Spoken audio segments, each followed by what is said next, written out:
Welcome to another episode of The Profitable Creative, the only place on the internet where you will learn to turn your passion into profit. I'm your host, Christian Brim. Today with me, I have a very special guest, Mackenzie Brim, aka Mac Brim, my daughter. Hi, Mackenzie. Hello. Thanks for having me, Zool. Oh, absolutely. It is absolutely my pleasure. Um, so I know your story, but tell everybody what you do as a creative. By trade, I'm a figurative oil painter. So that's what I specialize in is figurative oil painting, which realistic oil painting. But by nature of just being in this world and having to be a hustler, I do a little bit of everything. So I teach art classes, I do events, I do murals. Um, I pretty much will do anything for $1. So that's kind of the realm that I'm in. But yeah, Yes. so go ahead. Well, I was also going to add voice acting to that Yeah, because that's what you I'm you saying. are the voice of the podcast intro. I So know. I will do anything. I did that for free. I didn't even do that for $1. So that just goes to show I'm down to clown. I even starred when I lived in California. I starred in my friend Evan's short film that probably will never see the light of day. Um, I'll pretty much do anything. well, I'll fill in some holes there that I think might be interesting. Okay. You graduated college with a degree in art, correct? Kind of. My degree, I have a bachelor's in journalism, but my minor was in studio art. But you really didn't intend to do that as a career when you started college. I had no intentions of doing anything. My goal was to do as Yeah, little I as remember your possible. freshman year. Yes, I remember that My goal vividly. was to do as little work as possible.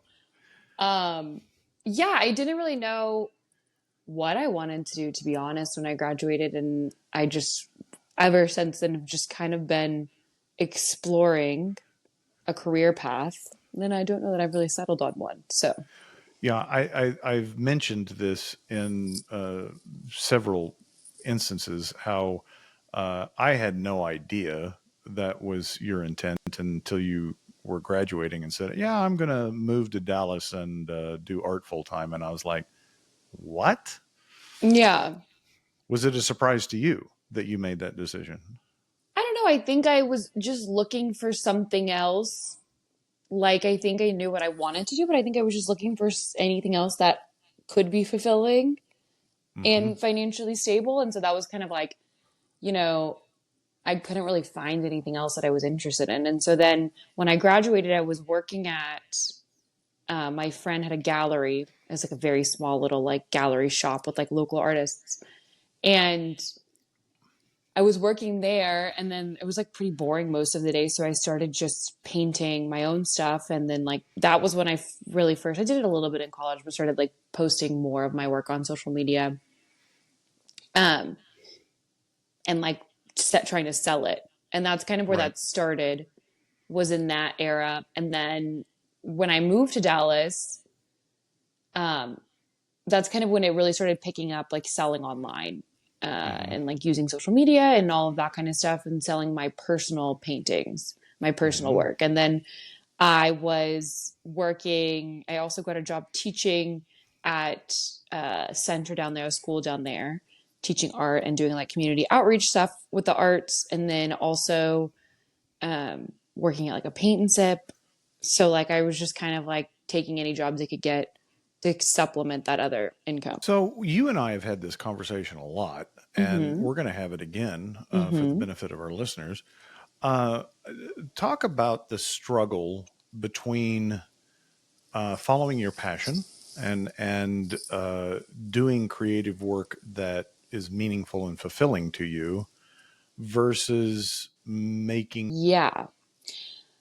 Well, so I think like it's funny because I say my ideal, but I think if I had this, I don't know that I would necessarily even enjoy it. But like the ideal, I think, in my field and the kind of work I'm doing in figurative oil painting is like you get big gallery representation.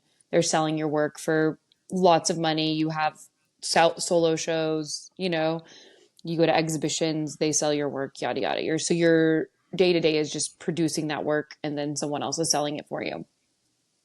And I say that's the ideal because like at the end of the day, the work comes first for me. When I say the work, I mean like my oil paintings. You know what I mean? What I'm doing Mm-hmm. there, what I'm exploring in that realm comes first for me, like creatively. Um, Mm-hmm. and that doesn't mean I don't enjoy other things I do. And that's why I say I don't know if I had that exact experience of like being represented by a big gallery and doing things that way. Like if I would even necessarily enjoy that, I don't know.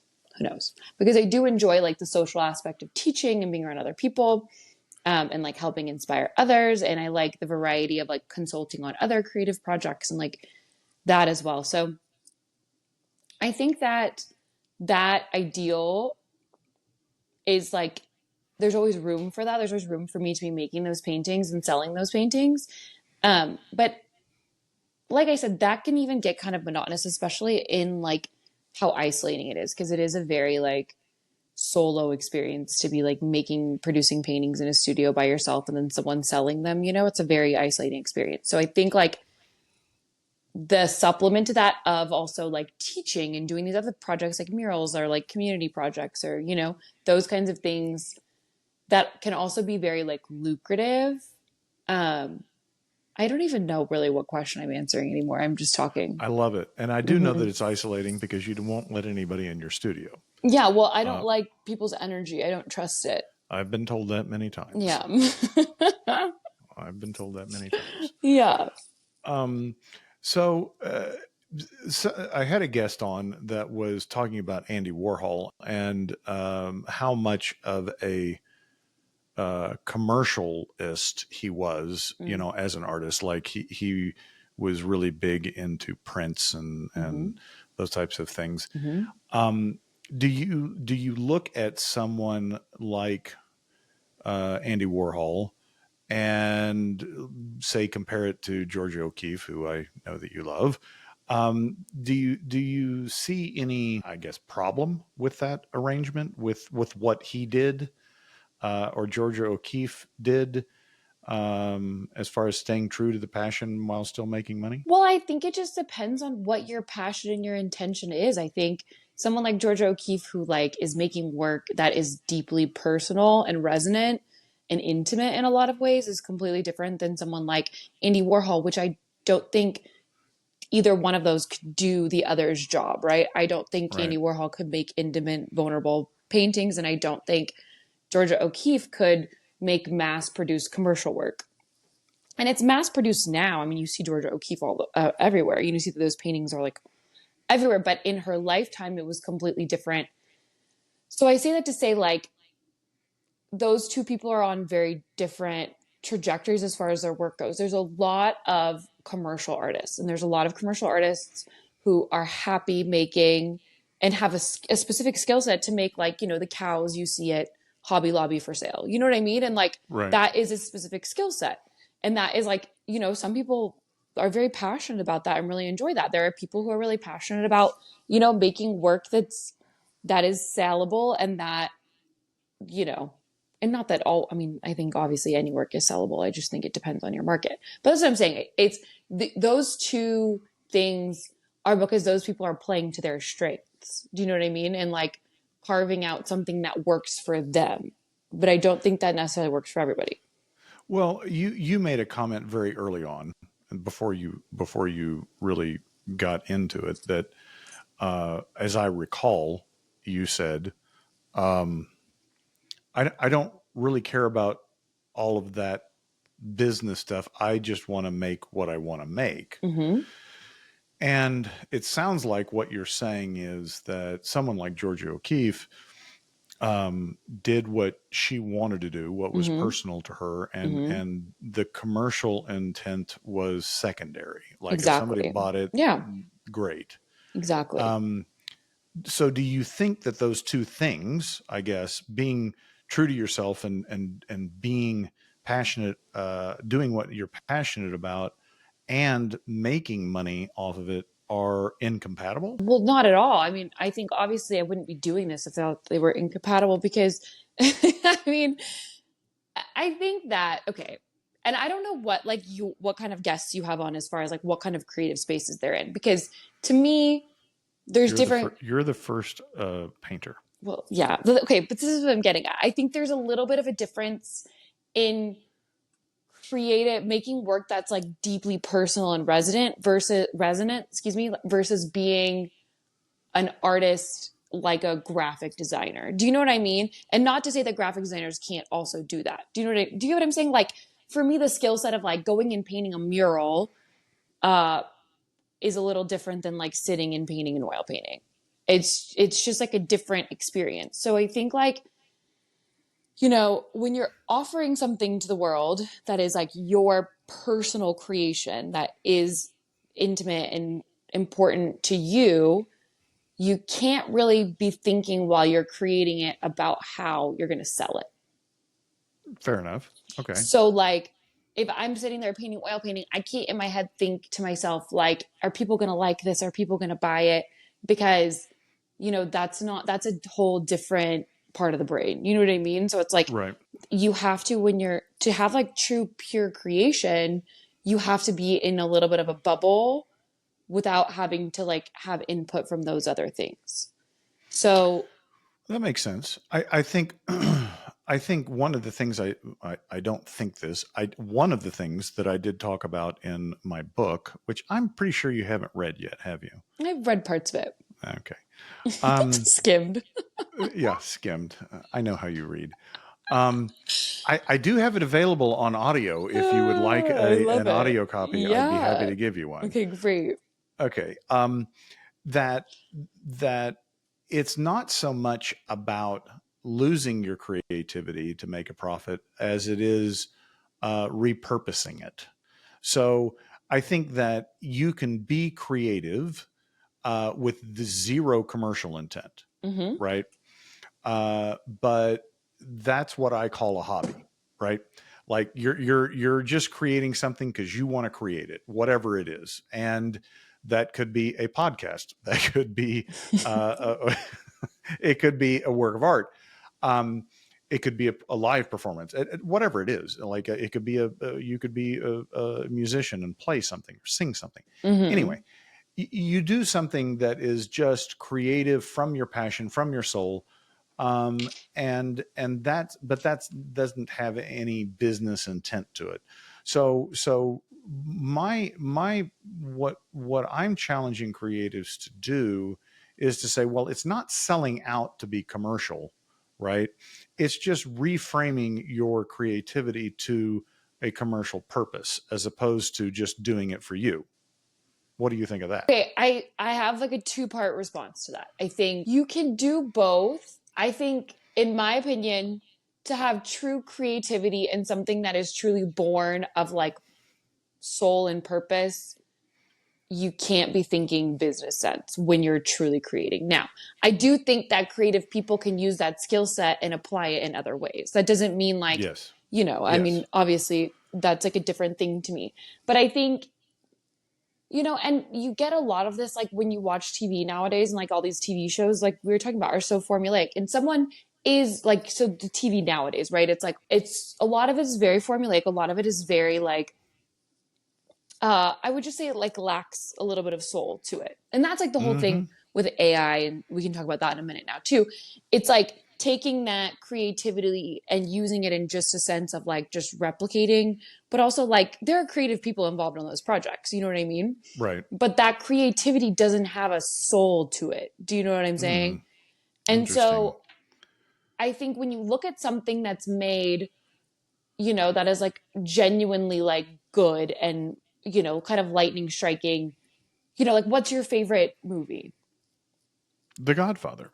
Okay, right. So like that is like an act of creativity. You know what I'm saying? And so it's like, when you're writing a script for that, you can't be thinking, how am I going to sell this? That may come later in the process. Do you know what I'm saying? And that may come later in the process of like refining things and working with people and, making deals, obviously.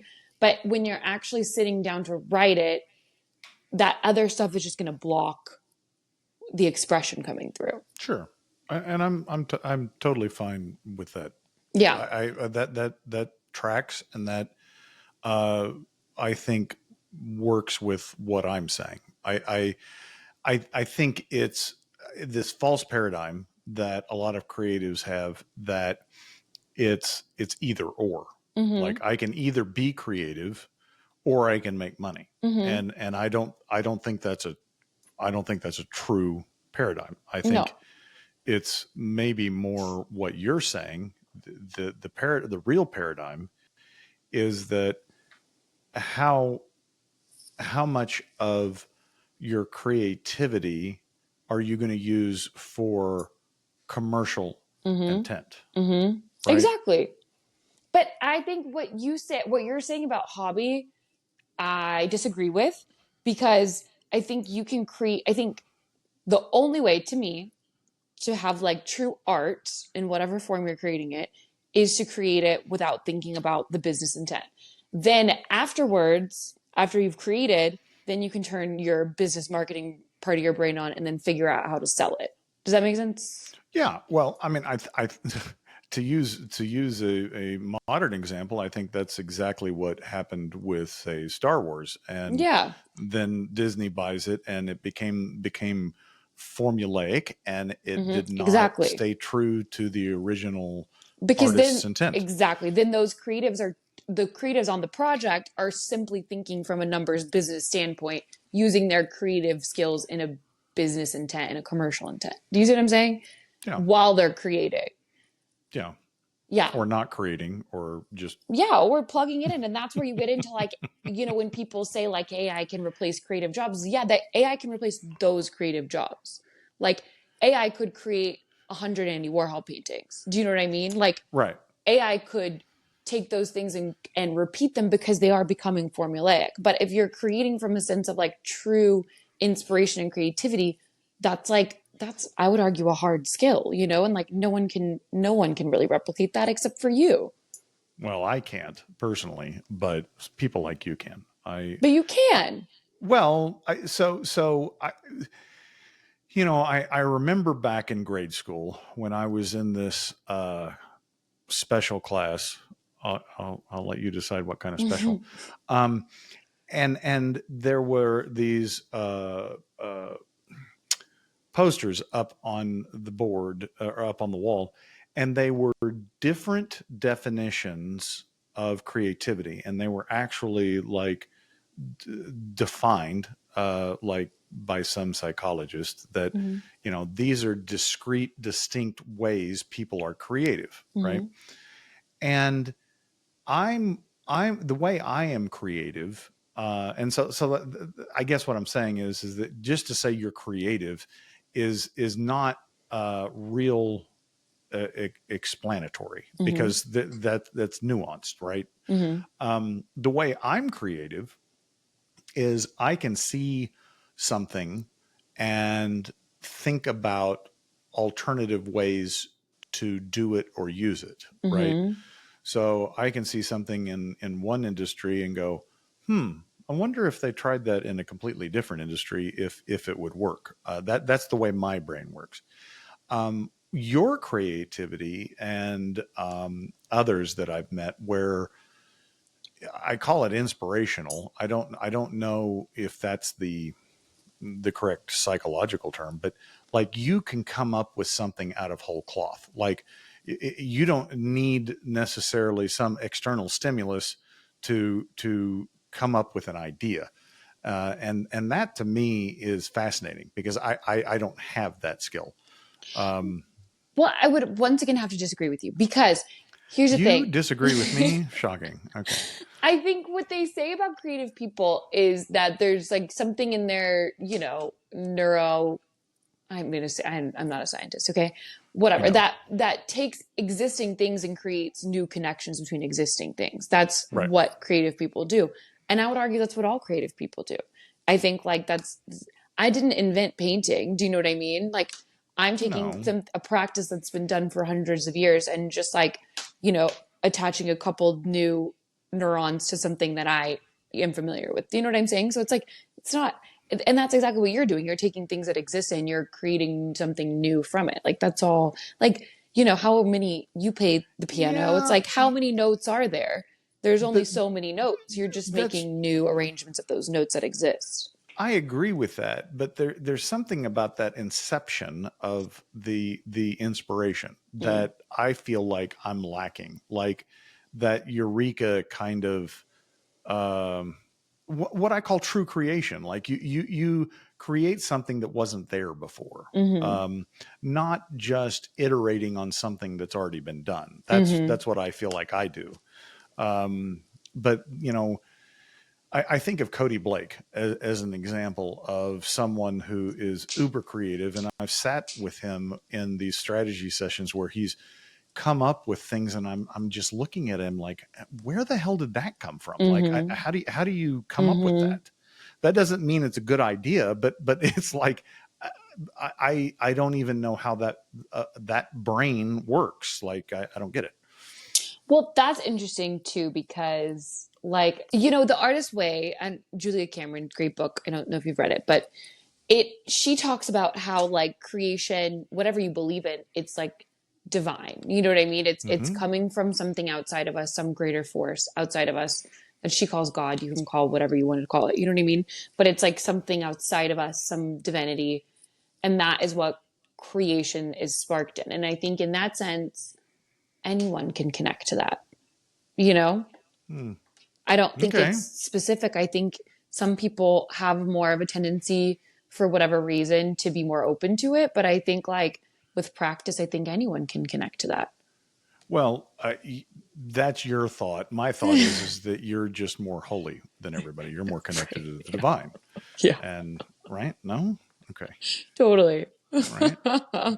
No, not at all. Where do you see yourself in 5 years? Hopefully alive. Well, that's a pretty low bar, but Set your expectations low and you won't ever be you'll never be disappointed. disappointed. That's right. No, I've I taught you think well. I've the taught you well. goal is always to just have space to create. And I think in different times in my life, that's meant different things. But for me, that's like, that's just always what it is to have that space and opportunity to be able to keep creating. And if I can do that, then I'm doing well. I love it. How do we Yeah. find Mackenzie Brim, aka Mac Brim? Well, you have my social medias. My handle is Madam Mac, MADAMEMACK, and that's TikTok, Instagram, Twitter, everything. And then my website is macbrim.com. I love it. Well, thank you, Thanks Mackenzie, for having for me, Zool. yes, it was very intriguing. Thank you. Hopefully, it Very was stimulating conversation. everything you hoped it would be. All right, folks, listeners, if you have any show thoughts, anybody that you'd like for me to interview, please drop those in the comments or shoot us an email. If you like what you listen to, subscribe or like the podcast on your platform. And until later, until next time, ta ta for now.